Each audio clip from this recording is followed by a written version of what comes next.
phone number is on the screen that we'll put up on our website, WBBBZ-TV. And Kim, we're welcome back Daniel Drought here to the show. And continue our discussion on addiction. Yeah, so Daniel, you talked about, the painkillers when you were at the point where you had your surgery, and we were talking just before the show that was maybe at a time when there wasn't as much awareness about the dangers of painkillers. And like you were saying, Kim, the doctor prescribes something, sure, you naturally buy into it. You were a teenager, you're living at home, you're with your parents, and mom trusts what the doctor does and says, and you follow doctor's orders. So your son comes home from surgery, I'm supposed to give you these meds, and the idea that there is a repercussion to this action of giving you the med, 10 years ago, I don't think we ever thought about that. There's a lot more awareness now. What did you feel, Daniel, when you took that first pain med? Did it give you that euphoric high that just clicked in your brain that this is something you want to keep doing? Yeah. Obviously it did. For me, something triggered in my brain that I just wanted more. I liked the feeling, I wanted it back again, and ultimately it led to chasing the dragon. Because you're only going to get that high, that euphoric high once, and then you're going to keep trying to chase that and trying to get it again and again and again. And no matter how many pills you take, you're never going to reach that first high.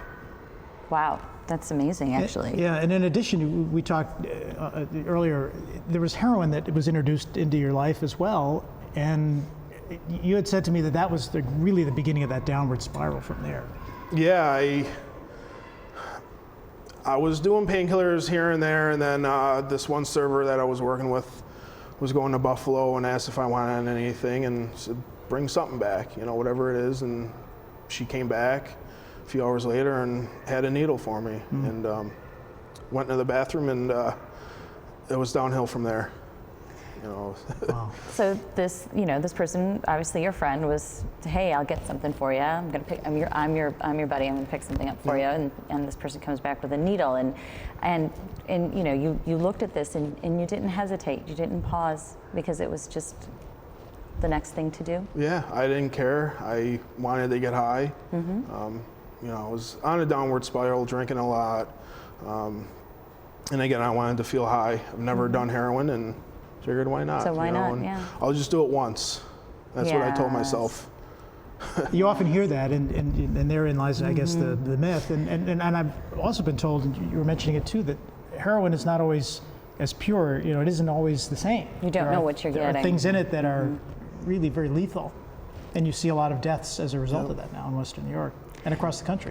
Do you have an opinion on, we're hearing a lot lately the idea of legalizing drugs and opiates and whatnot, and that, Marijuana. the idea is that there may be more regulation if it's legalized. Do you have an opinion on that? Me as an addict, if I think it's legal to smoke pot, I'm gonna wanna do it more, I think. That's a tough one. That's That is a tough one. And it's tough for the lawmakers too. And that's why it's such a heated debate. Yeah. That from someone from your perspective, legalizing drugs, I think, would be potentially devastating to you. Well, and I think that's part of the argument now with medical marijuana too. And we just did a show on that last year too. That people will find a way to go around the system to find a way to get it. Sure. Just as we know, the same with painkillers. There are doctors that are prescribing them that should have no business doing that. And you mentioned, part of your story was that you ended up going back to painkillers. And I guess I'm really naive. I'm just so surprised that you said how easy it is to get prescription painkillers. It was easy until the government started taking them away, and now it's easier to find heroin. I think that's why a lot of people are turning to heroin, because it's a lot harder to find painkillers, and when you do, they're very expensive. Right. So you talked about an individual who helped you along the way. He would journal your progress basically in recovery, and talk to us about that and how much that individual meant to you, in addition to an arrest that you had where you were in there fighting to get a bed in a rehab center. Yeah, I got arrested in, I think, June for having baggies of heroin and some needles in my car. And at that time they asked if I had a problem, and I said, no, I don't. And they let me go. I paid a fine, did community service.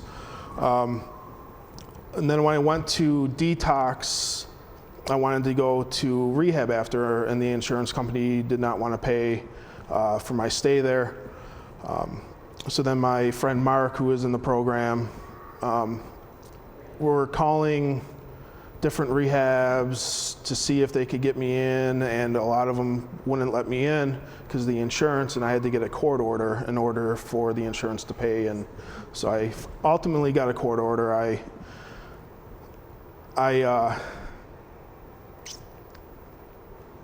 pressured them to help me get into where I wanted to go. Where you needed and to go. They saved my life. You know, that court order saved my life. You know, because when I got out of detox, I had, I think, like 4 or 5 day span of where I was homeless and I was drinking and doing heroin. You know, in those 5 days. You know, right out of detox, because that, you know, I didn't know what else to do, and that's the only thing I knew what to do was to use. That's the only thing I knew how to do at that moment. Your mom is here with you in the studio. How important was your family during this time? I would suspect maybe some conflict there too. Yeah, I would get, you know, the I love you text, and that's about it. You know, ultimately it was, you know, my buddy Mark who, you know, definitely stayed by my side at that moment when, because he understands, you know, he knows what's going on, you know, in my head, you know, and he knows what to do and what to say, you know, and he was there, you know. He would make the phone calls, he would see how I was doing, and, you know, I would relay what's going on in my life and what's going on. You know, I didn't tell him I was using, I was hiding that, you know, but he helped me a lot, so. Well, I personally, Daniel, and we've followed each other on Facebook as you know, as I have with your mom, and I think you've been very brave to step up and talk about this. My hope is that others are going to get some advice just from watching this, even if they're using, or maybe a parent or a grandparent or a relative. What would you say to somebody out there who is struggling with this, who needs that inspiration? You can do it. You know, ultimately, put all of the embarrassment away and all the shame, and go into recovery. You can do it. You know, it's easier than it looks if you put your mind to it. I liked how in the last segment you said that tomorrow's a new day. I think that's a great Dan quote. Tomorrow's a new day, and that whatever pain you're in, it's this moment. And Yep. There's another moment coming. And that's what self-help is about. You know, tomorrow's a new day. You know, as long as I don't use today, tomorrow I'm not going to use either. Well, Daniel promises the next time you visit, and I hope you will, you'll come and cook with us. Oh, that'd be fun. Yeah. And Yes. We'll tap, because I know, Kim, you do like to. I like to eat, Dan. We all like to True eat. story. We all like to eat. Daniel Drought, congratulations to you. Thank Keep it up. Keep going. Stay focused. Thank you. We're watching you. Thank you. All right. Thanks for coming, Dan. Thank you. And if you'd like some more information on how you can get some help, we're going to leave you with some websites and phone numbers, preventionfocus.org, painkillerskill.org, and Horizon Health Services, horizon.health.org, all Western New York institutions that are there for you. And we thank Daniel for joining us on Talk of the Town, and we'll be back with more right after this.